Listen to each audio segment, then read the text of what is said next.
الحمد لله رب العالمين والصلاة والسلام على سيد الأنبياء والمرسلين أما بعد أعوذ بالله من الشيطان الرجيم بسم الله الرحمن الرحيم يا أيها الرسول بلغ ما أنزل إليك من ربك وقال النبي صلى الله عليه وسلم ارحموا من في الأرض يرحمكم من في السماء أو كما قال عليه الصلاة والسلام۔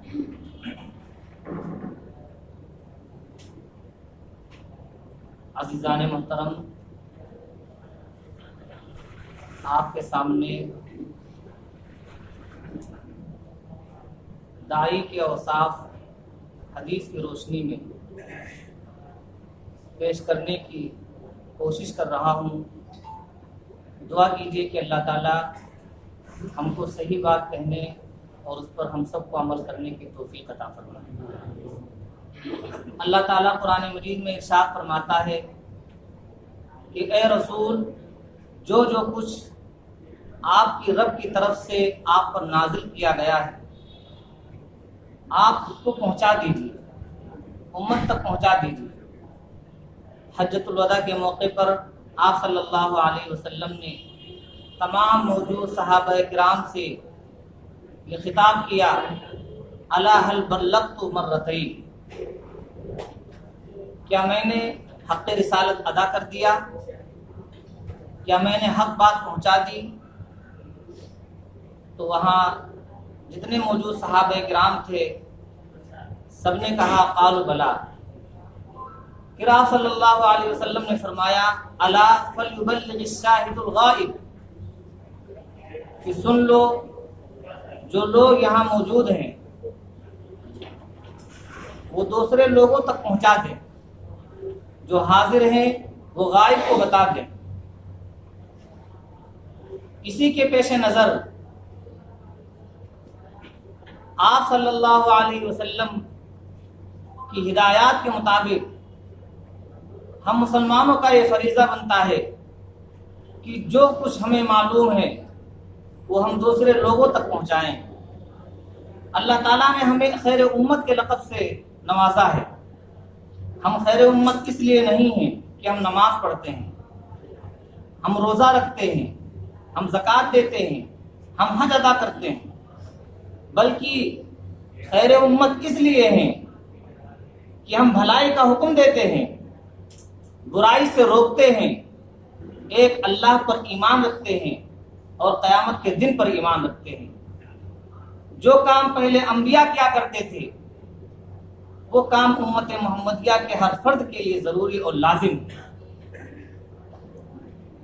تو ہمارا یہ فریضہ بنتا ہے کہ ہم اپنے اندر وہ اوصاف پیدا کریں، داعیانہ کردار پیش کریں، اور اس کے لیے ضروری ہے کہ ایک داعی کے اندر کیا کیا اوصاف ہونے چاہیے۔ سب سے پہلی صفت محبت خدا اور عشق رسول۔ سورہ توبہ میں اللہ فرماتا ہے ان کان آباؤکم وابناؤکم واخوانکم وازواجکم وعشیرتکم واموال اقترفتموها وتجارة تخشون کسادها ومساکن ترضونها احب الیکم من اللہ ورسولہ وجہاد فی سبیلہ فتربصوا حتی یأتی اللہ بامرہ۔ کہ نبی آپ بتا دیجئے کہ اگر تمہارے بیٹے، تمہارے والد، تمہاری بیویاں، تمہارا کنبہ، تمہارے وہ اموال جن کو تم نے جمع کر کے رکھا ہے، اور تمہارے رہنے کے وہ گھر جن کو تم پسند کرتے ہو، اگر یہ ساری چیزیں اللہ اور اس کے رسول کے مقابلے میں زیادہ محبوب ہیں تو بس اللہ کے فیصلے کا انتظار کرو۔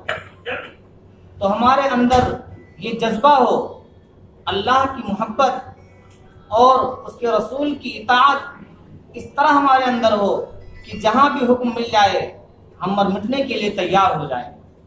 ایک داعی کے اندر سب سے پہلی صفت یہ ہونی چاہیے۔ اگر ہمارے اندر یہ صفت نہیں ہے تو ہم آگے کی منزل طے نہیں کر سکتے۔ دوسری صفت اخلاص نیت اور توکل علی اللہ، کہ ہم یہ جو کام کریں صرف اور صرف اللہ کو راضی کرنے کے لیے کریں۔ ایک داعی جب مدعو کو پیغام دے تو مدعو سے کسی چیز کی لالچ اور کسی چیز کے ہوس میں نہ ہو۔ داعی کا مقصد یہ ہو کہ اللہ ہم سے راضی ہو جائے، مدعو سے بے پرواہ ہو کر کے کہ وہ ہماری بات پر کتنا توجہ رکھتا ہے اور کتنا یقین کرتا ہے، نتیجے پر ہم نہ پہنچیں بلکہ جو ہمارے ذمہ ادائیگی ہے، دعوت کا جو فریضہ ہے، ہم وہ ادا کرتے رہیں اور یہ کہتے رہیں یا قوم لا اسألکم علیہ مالا، اے میری قوم میں تم پر اس کے بارے میں کسی مال کا سوال نہیں کر رہا ہوں۔ یا قوم لا اسألکم علیہ اجرا، اے میری قوم میں تم سے اس پر کسی اجر کا سوال نہیں کر رہا ہوں۔ ان اجری الا علی الذی فطرنی، اجر تو وہ دے گا جس نے مجھ کو پیدا کیا ہے۔ تو یہ ہماری نیت ہو، یہ اخلاص ہو اور اللہ پر بھروسہ ہو کہ جس طریقے سے اللہ نے ہمیں حکم دیا ہے اللہ ضرور ہماری مدد کرے گا۔ انا لننصر رسلنا والذین آمنوا فی الحیاۃ الدنیا ویوم یقوم الاشہاد، اللہ فرماتا ہے کہ ہم ضرور اپنے رسولوں کی مدد کرتے ہیں، ایمان والوں کی مدد کرتے ہیں، دنیا میں بھی مدد کرتے ہیں اور آخرت میں بھی کریں گے۔ تو ایک داعی کے لیے اخلاص نیت اور توکل علی اللہ بے حد ضروری ہے۔ جب تک ہمارے اندر یہ بات پیدا نہیں ہوگی، یعنی ہم اپنی بات منوانے کے لیے کہیں گے تو یہ کام ہم زیادہ دیر تک اور دور تک نہیں کر سکتے۔ 2-4 مرتبہ کہیں گے پھر واپس چلے آئیں گے، صاحب ہماری بات کوئی سنتا نہیں ہے۔ لیکن بار بار جب ہم کہیں گے اور ہماری یہ نیت ہوگی ہم تو اللہ کی رضا کے لیے کر رہے ہیں، اللہ نے جو ہمیں یہ مقام دیا ہے ہم اس کو ادا کر رہے ہیں، ہدایت دینا نہ دینا یہ تو اللہ کا کام ہے۔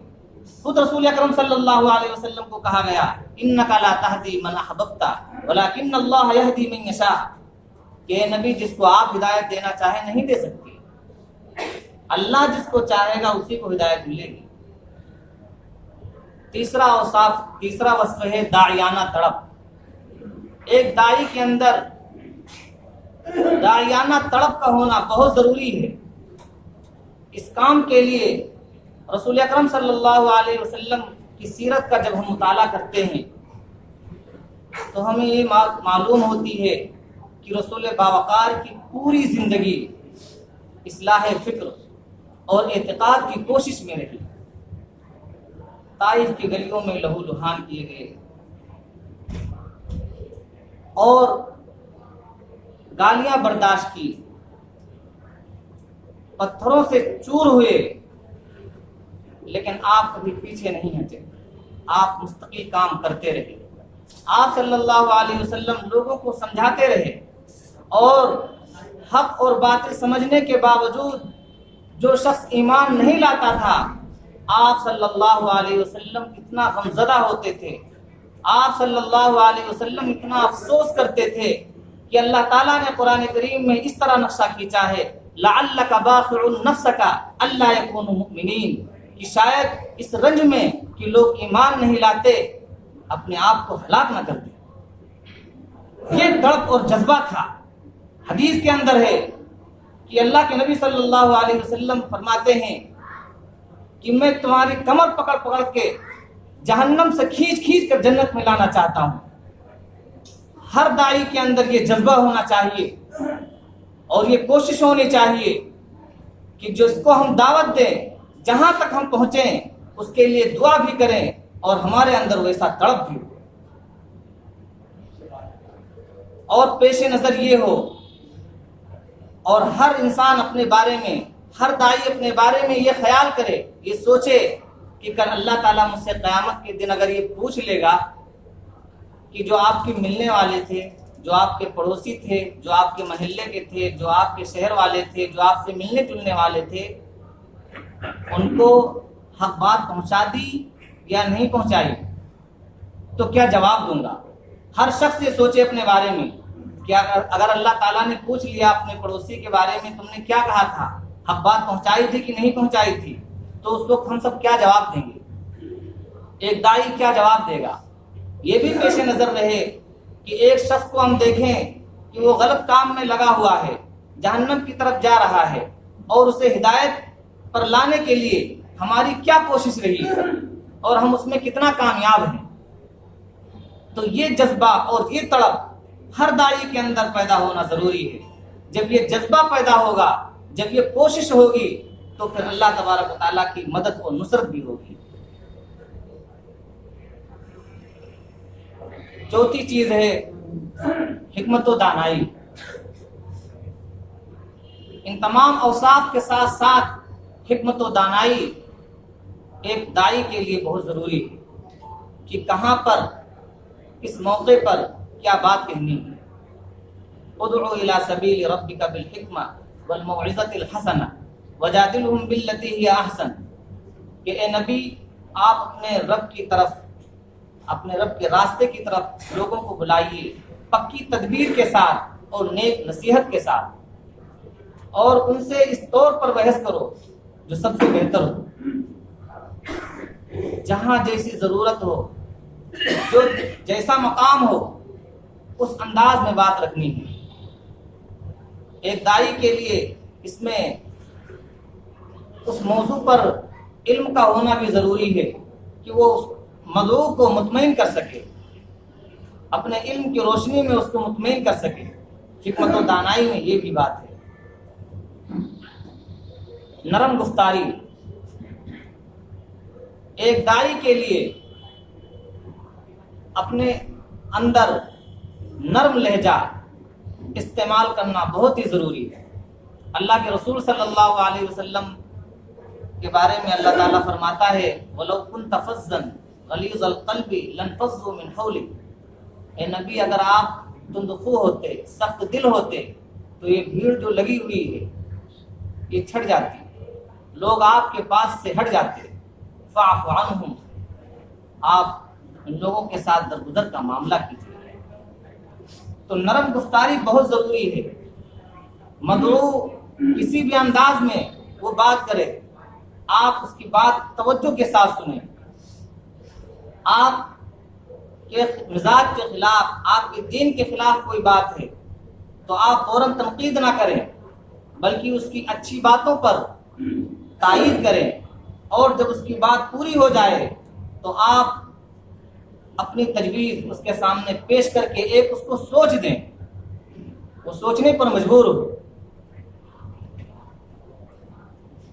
اعتدال ایک داعی کے اندر بہت ضروری ہے۔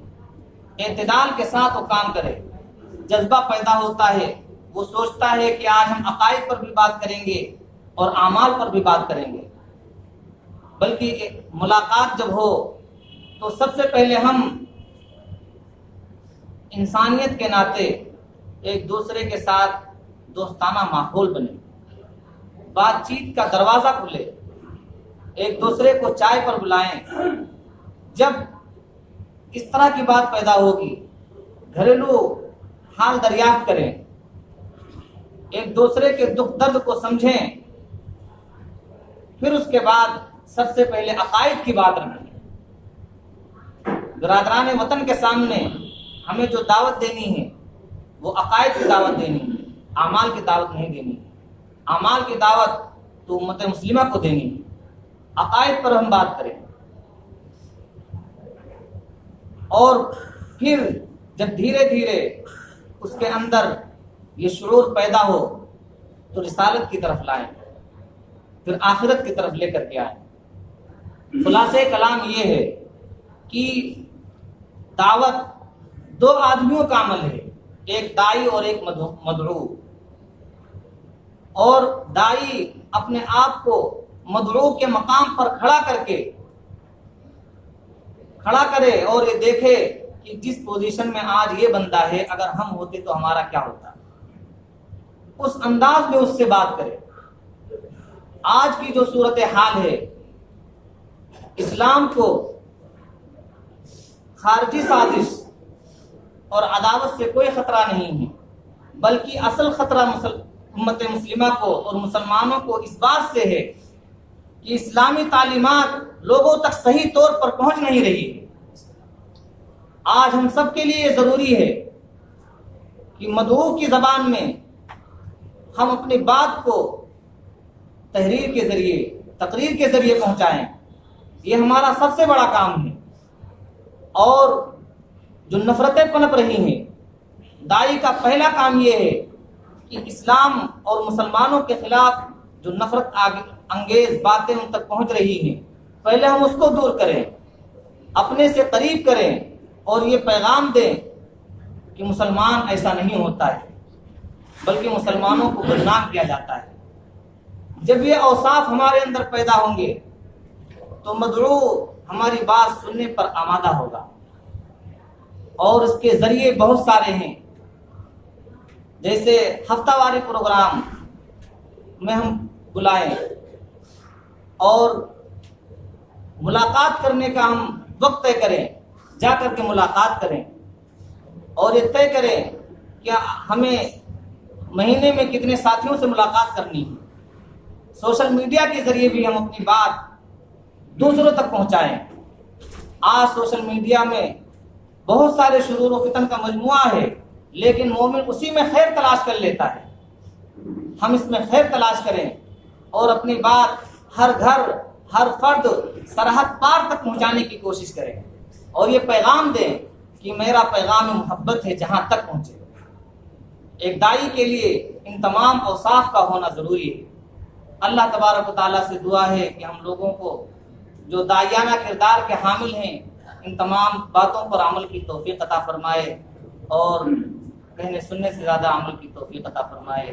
وآخر دعوانا ان الحمد للہ۔